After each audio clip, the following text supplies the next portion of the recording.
English 11 no longer requires students to do the JRP. Is RHS losing spirit? We look into the drop-off in attendance at basketball and football games since the switch to the CVC.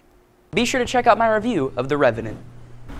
Roseville High School has selected its representative for Girls State. We'll tell you who.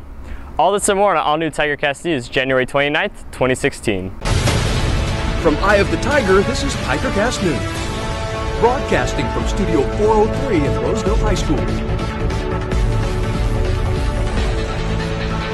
Good morning and welcome to an all-new TigerCast News. I'm Austin Daly. And I'm Kyle Smith. The Junior Research Project will no longer be required in English 11 starting this term. We go to Robert Erdman with the story.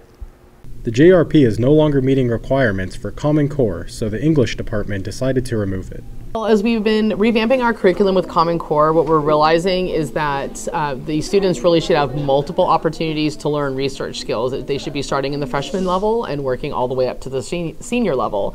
And the Common Core really puts more emphasis on synthesis of documents, so taking from several sources and then synthesizing them into a essay or something. So there's a lot of different ways we're already meeting those standards, and the JRP didn't quite fit our needs anymore the way it had been traditionally set up. Some students who have done the JRP previously feel as though the changes are a good thing. When I did the JRP, it sort of just took up a lot of time, and it didn't really seem like we got anything done in the class.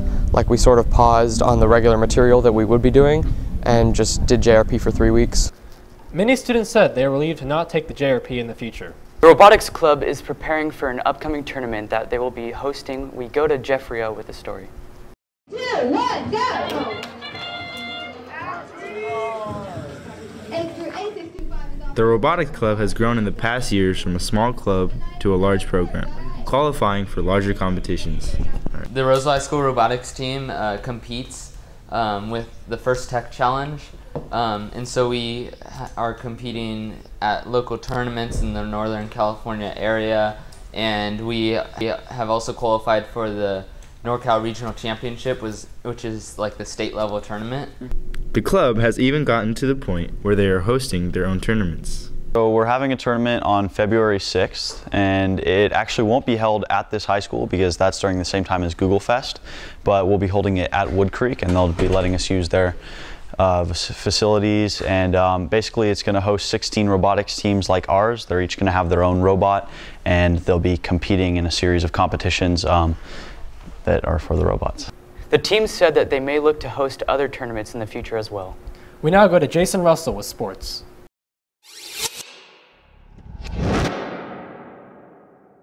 Thanks, Kyle. The Roseville wrestling team is having a successful season despite the youth on the team. We're a really young team right now. We only have like 4 or 5 seniors on the team. We have 1 junior, and the rest are all sophomores and 1 freshman, so we're pretty young. I think we're doing pretty good right now. We're 3-3, so not too bad, but I think we just gotta keep the intensity going at practices and just keep going the way we are, and we'll be doing pretty good. Postseason's coming up soon. Roseville will have one more match at Consumnes Oaks on February 2nd before they head into the postseason starting on February 11th.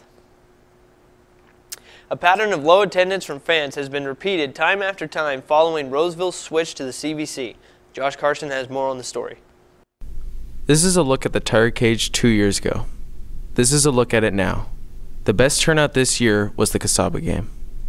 I feel like there's been a drop-off of the basketball game attendance since my freshman year because of the opponents we face, and it's not like any rivalries anymore.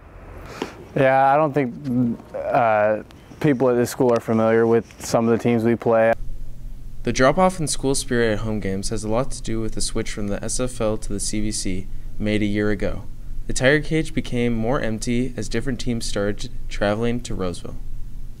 I really noticed a big drop because, I mean, we were young last year especially, and I think that's what threw it off. Is we had a bad record. I mean, we went 7-20, so that, I mean, that's not very good, but I think that was the main cause, was especially last year, and because there wasn't as many upperclassmen on the team last year. Football experienced the same struggle last year before ramping up the attendance this year. So what needs to happen for the school spirit to return to the Moeller Gym? I guess if the school did more of the dollar game nights or had like a half-court competition at halftime, I'd go more. Maybe we will see the Muller Gym like this again, whether it be against Wood Creek in the preseason or the teacher basketball game. Hopefully there will be more attendance at future sporting events. Now we go over to Austin Collins with entertainment.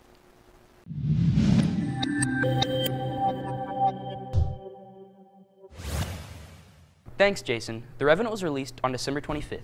I thought it would be funny to rent a bear to attack me in the same way it attacked Leonardo DiCaprio in the film, but apparently the school board does not have enough money in the budget to rent a live grizzly bear, so we have Jimmy Jaggers instead. Oh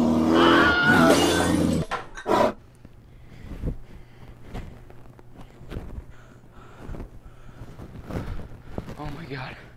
Okay. The Revenant stars Leonardo DiCaprio and Tom Hardy, both giving one of the greatest performances of their careers. The film takes place on the early American frontier, following a group of fur trappers trying to make a living in the harsh, frozen wilderness. DiCaprio's character, Hugh Glass, is their guide through the hazardous terrain, until a bear attack leaves him in critical condition and he's left for dead by his party. DiCaprio did an amazing job portraying someone in an incredible amount of pain. You could almost feel every injury that he endured throughout the movie. The combination of intense physical and emotional trauma was masterfully executed by DiCaprio. Tom Hardy's character, John Fitzgerald, was the main contributor to Glass's desertion and ultimately becomes the main antagonist throughout the film.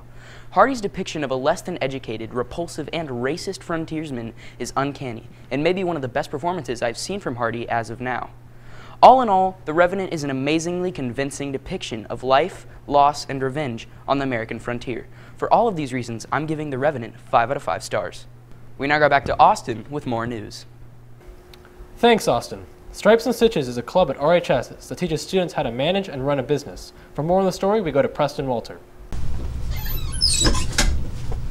The Stripes and Stitches Club at Roseville High School gives students the chance to deal up close with business and business management.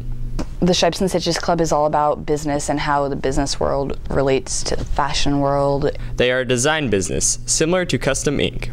We make designs for customers for shirts and other fabrics, like hats, hoodies, whatever. So we make the transfers, and then after we get them, we put them on the shirt. We've done a lot of other Roseville High School programs like yearbook, student government, Tiger Tech.